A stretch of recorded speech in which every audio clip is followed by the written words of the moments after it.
Welcome students. कैसे हैं आप सभी लोग? आई होप बहुत अच्छे होंगे एंड बहुत अच्छे तरीके से पढ़ रहे होंगे। तो इस वीडियो के अंदर हम क्लास 10th के चैप्टर नंबर 2 पॉलिनोमियल्स की एक्सरसाइज करेंगे 2.1। इस एक्सरसाइज को करने से पहले मैं थोड़ी सी चीज़ें पता होनी चाहिए कि जीरोस क्या होते हैं एंड पॉलिनोमियल्स क्या होते हैं। वो हमने ऑलरेडी अपने पिछले वीडियोज़ में कवर कर रखे हैं, सो आप वहाँ से जाके चेकआउट कर सकते हैं। तो सबसे पहले हम बात करते हैं कि जीरोस क्या होता है किसी भी पॉलिनोमियल का। अगर बच्चों मैं एक लीनियर पॉलिनोमियल की बात करता हूँ, लीनियर पॉलिनोमियल, अगर हम एक लीनियर पॉलिनोमियल की बात करते हैं, इसकी स्टैंडर्ड फॉर्म क्या होती है? इसकी स्टैंडर्ड फॉर्म होती है ए एक्स प्लस बी, जहाँ पे A must not equal to B zero. ये कंडीशन होती है कि ए ज़ीरो के इक्वल नहीं होना चाहिए फॉर एनी पॉलिनोमियल। अब आपको एक चीज़ पता होनी चाहिए कि अगर मैं इस पॉलिनोमियल का जीरोस फाइंड आउट करना चाहूँ तो मुझे सबसे पहले इसके फैक्टर्स फाइंड आउट करने हैं एंड देन उसको ज़ीरो के इक्वल इक्वेट करना है। इस क्वेश्चन में हम क्या कर सकते हैं, अगर हम एज ए क्वेश्चन ले, जैसे कि मैं एग्जांपल ले रहा हूँ 2x+3। अब मुझे इसके जीरोस फाइंड आउट करने हैं। जीरोस क्या होते हैं किसी भी पॉलिनोमियल के, कि एक्स की वेरिएबल की वो वैल्यूज़ जो वेरिएबल में पुट करने के बाद पॉलिनोमियल ज़ीरो के इक्वल आ जाए। सो हम इसे इक्वेट करते हैं ज़ीरो के, कि 2x+3 is equal to zero for some value of x। ठीक है, तो यहाँ से हम x की वैल्यू फाइंड आउट कर सकते हैं। यहाँ से मैं लिख सकता हूँ कि 2x इज इक्वल टू -3 और x की वैल्यू आ जाती है -3/2। अब आप एक चीज़ देखो, अगर मैं x की वैल्यू दो बार से इस पॉलिनोमियल में पुट करता हूँ तो क्या मुझे पॉलिनोमियल की वैल्यू ज़ीरो मिल जाती है?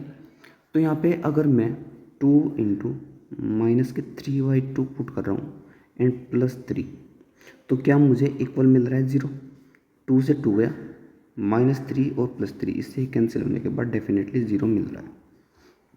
अब ये क्वेश्चन मैंने आपको क्यों कराया, आप इस ग्राफ को देखिए। इस ग्राफ में आपको देख रहा होगा कि x की वैल्यू -3/2 क्यों आ रही है? x की वैल्यू -3 इसलिए आ रही है क्योंकि this is the only zeros of this polynomial. इसके अलावा कोई और जीरो इस पॉलिनोमियल का नहीं हो सकता। अगर आप x की वैल्यू डिफरेंट डिफरेंट पुट करेंगे तो आपको और अलग अलग वैल्यूज़ मिलती चली जाएंगी, कभी जीरो नहीं मिलेंगी। x की डिफाइंड वैल्यू सिर्फ 3/2 है, जिसके ऊपर आपको इस लीनियर पॉलिनोमियल की ज़ीरो वैल्यू मिलेगी। ठीक है, अब बात करते हैं दूसरे एग्जाम्पल की। जैसे कि मैं एक क्वाड्रेटिक पॉलिनोमियल का एग्जाम्पल ले रहा हूँ, तो क्वाड्रेटिक पॉलिनोमियल की स्टैंडर्ड फॉर्म बताएंगे क्या होती है, अगर आपको पता है। देखो, अगर एक क्वाड्रेटिक पॉलिनोमियल मुझे लिखना है तो उसकी स्टैंडर्ड फॉर्म होती है ax² + bx + c। This is the standard form of a quadratic polynomial. इसमें भी क्या होता है कि a इक्वल के ज़ीरो नहीं होता, इसमें भी कंडीशन होती है। अगर मुझे इसके जीरोस फाइंड आउट करने हैं तो इसमें स्टेप 1 क्या होगा, सबसे पहले इसके फैक्टर्स फाइंड आउट करो एंड देन उनको जीरो के ऊपर पुट कर दो, so that we get the values of x.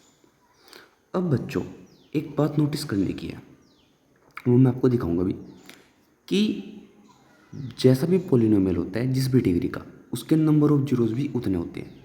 जैसे कि लीनियर पॉलिनोमियल की डिग्री होती है 1, तो इसके नंबर ऑफ जीरोस कितना है? Only 1, that is -3/2।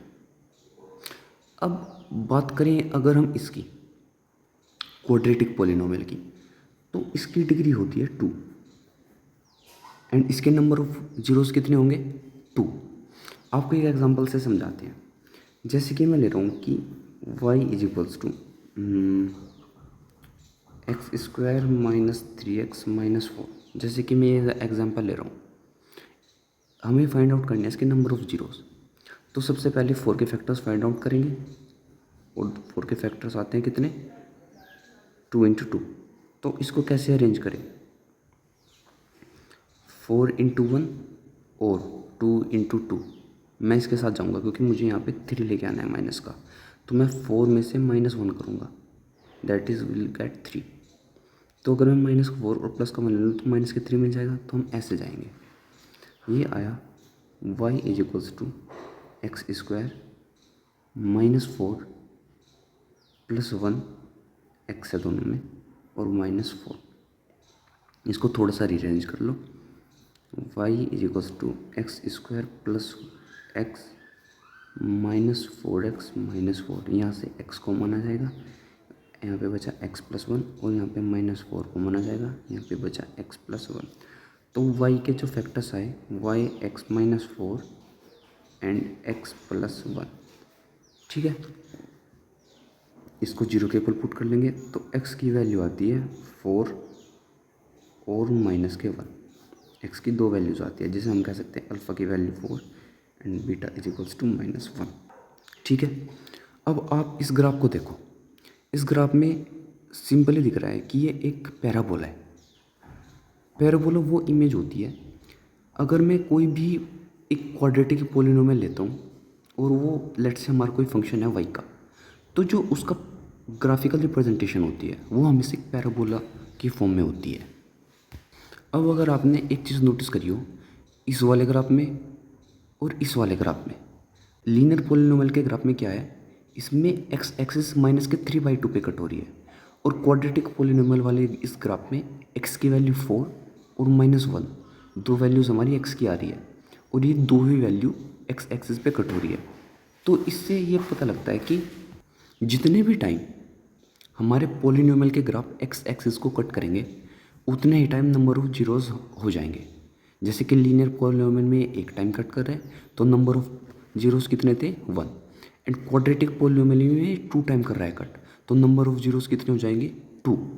तो यही बात मैं आपको समझाना चाहता था कि जितने भी टाइम्स एक पॉलिनोमियल का ग्राफ एक्स एक्सिस को कट करेगा तो उतने ही नंबर ऑफ टाइम्स उसके जीरोज़ आएंगे, ठीक है। तो इसी के साथ हम अपनी एक्सरसाइज को स्टार्ट कर सकते हैं। बहुत ही बेसिक सी एक्सरसाइज है एंड बहुत अच्छे तरीके से मैं करवाऊँ। क्वेश्चन में देखो, इस क्वेश्चन में देखो ये एक स्ट्रेट लाइन का ग्राफ है जहाँ पे ये एक्स एक्सिस को किसी भी पॉइंट पे नहीं काट रहा है ऑन द एक्स एक्सिस। तो हम बोल सकते हैं कि it is having number of zeros is zero, इसके कोई भी जीरोस नहीं है। हम बोल सकते हैं कि इसके कोई इमेजिनरी जीरोस हो सकते हैं, ठीक है। तो हम कह सकते हैं since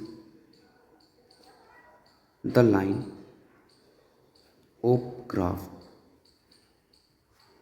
is not intersecting the x-axis at any point,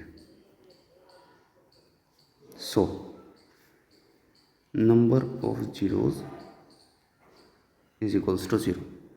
इस ग्राफ के जो ये वाला पॉलिनोमियल है इसके नंबर ऑफ जीरोस कितने हैं 0, ठीक है। अब बात करते हैं नेक्स्ट क्वेश्चन। नाउ इस क्वेश्चन में देखो इसमें कितने पॉइंट पे एक्स एक्सिस को कट कर रहा है, केवल एक ही पॉइंट है जिस पे ये एक्स एक्सिस को कट कर रहा है। तो हम यहाँ पे लिखेंगे since the line of graph is intersecting the x-axis at only one point, so number of zeros is equals to 1। क्योंकि हमारे ग्राफ में जो हमारे पॉलिनोमियल के ग्राफ में मैं कहना चाहूँगा कि हमारी लाइन एक्स एक्सिस को ओनली वन पॉइंट पे कट कर रही है, तो नंबर ऑफ जीरोस कितने हो जाएंगे 1, ठीक है। अब बात करते हैं नेक्स्ट क्वेश्चन की। अब आप इस वाले ग्राफ को देखो, इस वाले ग्राफ में एक्स एक्सिस जो कर्व है वो कितने टाइम्स कट कर रहा है, 3 टाइम कट्स कर रहा है, यहाँ यहाँ और यहाँ। तो एक्स एक्सिस को इसने 3 टाइम्स कट किया तो नंबर ऑफ जीरोस कितने हो जाएंगे 3। तो हम यहाँ पे लिखेंगे because the curve intersect the x-axis 3 times, so number of zeros is equals to 3। 3 times इसने x एक्सिस को कट किया तो उतने ही टाइम्स इसके नंबर ऑफ जीरोस भी हो जाएंगे, ठीक है, बहुत ज़्यादा इजी था। अब चलते हैं नेक्स्ट क्वेश्चन। अब इस क्वेश्चन में देखो, ये क्वेश्चन आपको ऑलरेडी मैंने करा चुका है। ये एक्स एक्सिस को 2 टाइम्स कट कर रहा है, ये एक अपवर्ड पैराबोला है, ठीक है। अब ये एक्स एक्सिस को 2 टाइम्स कट कर रहा है, तो इसके भी कितने नंबर ऑफ जीरोस हो जाएंगे? 2। तो यहाँ पे हम लिखेंगे बिकॉज द कर्व क्या कर रहा है? इंटरसेक्ट कर रहा है, इंटरसेक्ट्स द एक्स एक्सिस कितने टाइम्स? यहाँ पे 2 टाइम्स कट कर रहा है, 2 times. So number of zeros कितने हो जाएंगे? Number of zeros will B 2, ठीक है, क्योंकि ये 2 टाइम्स इसको एक्स एक्सिस पे इंटरसेक्ट कर रहा है, ठीक है। अब बढ़ते अपने नेक्स्ट क्वेश्चन की ओर। अब इस क्वेश्चन में देखो, इस क्वेश्चन में ये एक्स एक्सिस को कितने टाइम्स कट कर रहा है? ये कर रहा है 1 2 3 4। ये एक्स एक्सिस को 4 टाइम्स कट कर रहा है, क्योंकि आपको दिख रहा है यहाँ सामने एक्स एक्सिस को इसने 4 टाइम पे कट किया, तो इसके नंबर ऑफ जीरोस कितने हो जाएंगे? 4। तो यहाँ पे हम सिंपली लिखेंगे कि बिकॉज द कर्व इंटरसेक्ट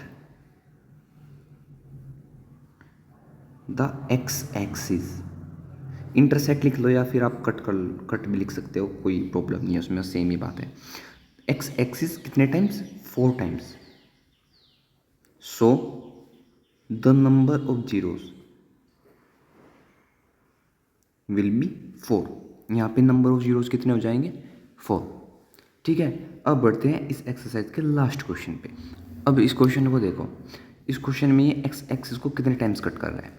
आप एक चीज़ देखो, सबसे पहले ये कट कर रहा है एक्स एक्सिस पे परपेंडिकुलरली, कुछ भी कह लो आप, ये डायरेक्ट कट कर रहा है, लेकिन सेकंड पॉइंट पे सिर्फ टच करके निकल रहा है। इसका मतलब है कि 2 पॉइंट्स यहाँ पे या तो कोलिनियर हो सकते हैं या सिंपली ये एक पॉइंट पे इसको टच कर रहा है, ठीक है। तो सेकंड पॉइंट ये हो गया। अब थर्ड पॉइंट भी एज इट इज सेम है, यहाँ पे भी हो सकता है ये 2 पॉइंट्स को कोइंसिडेंट कर रहा हो या फिर सिंगल पॉइंट पे ये इसको कट कर रहा हो। तो टोटल नंबर ऑफ जीरोज यहाँ पे हो जाएंगे 3, क्योंकि ये 3 टाइम्स एक्स एक्सिस को टच हो रहा है। तो here the number of zeros will be 3। तो यहाँ पे भी हम क्या लिखेंगे? बिकॉज द कर्व इंटरसेक्ट्स या टच, 2 चीज़ें हो रही हैं यहाँ पे। द एक्स एक्सिस कितने times? 3 times. So the number of zeros will be कितने हो जाएंगे? 3, ठीक है। तो ये थी हमारी एक्सरसाइज 2.1 और इसी के साथ हमने इस एक्सरसाइज को पूरी तरीके से कंप्लीट कर लिया।